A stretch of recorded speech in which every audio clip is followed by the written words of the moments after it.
On this episode of Political Personalities with Skye, we are in New York City Council District 14, meeting with new New York City Council member Pierina Sanchez. This is my inspiration right here.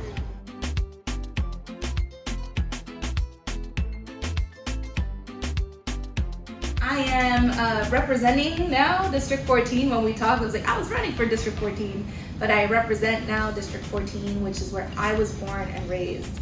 My family came to the United States from the Dominican Republic when, in late 70s, early 80s, New York City was a really, really rough place.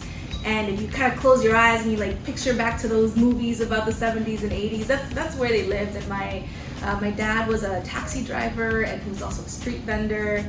My grandfather, my mother's father, he sold oranges on a street corner until he was 90 some odd years old, 94 years old, I think it was, right?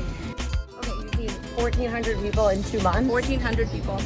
I wonder, city council members, is there a tally of who sees the most constituents? I don't know, but if I was a Betty woman, I would probably, say we're up there. Wow, that's really phenomenal. Yeah. Do they come in with a concern? Do they come in with help? With what? Yeah. Like, what are the main things? The most common thing is housing, right? It's just like people, either their landlords are not delivering the services they need, or they need an affordable apartment. They're like rent burdened. They want to do applications with us.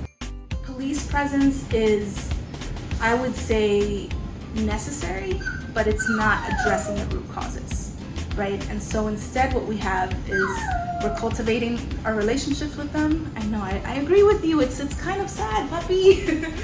But we're cultivating our relationships with the young people on the block. We have peer violence organizations that are reaching out to our young people and sort of working with us and kind of working in tandem to bring resources. Having morning sickness when you're on the dais asking tough questions or trying to ask tough questions of city agencies, that's quite the experience. Or being in a hearing and you just got the little kid like kicking. Yeah. It's really wild, and I feel like I myself hadn't been exposed to a lot of conversation about pregnancy, just kind of coming up.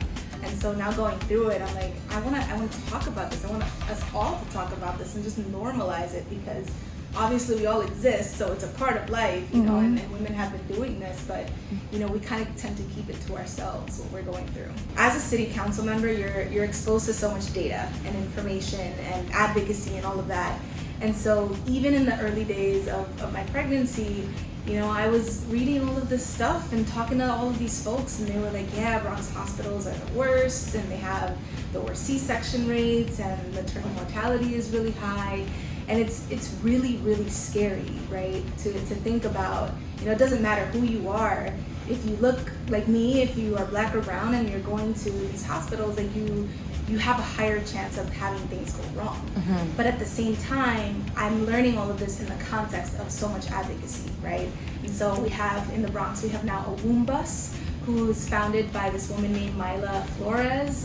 She sets up at St. James Park with her bus and just like provides lessons and dance classes and like all of these resources for birthing persons, and she goes around to different parts of the Bronx and does the same. So it's been really heartening to kind of be exposed to the community of folks who are fighting to make sure that we change those rates and that we have resources for newborns.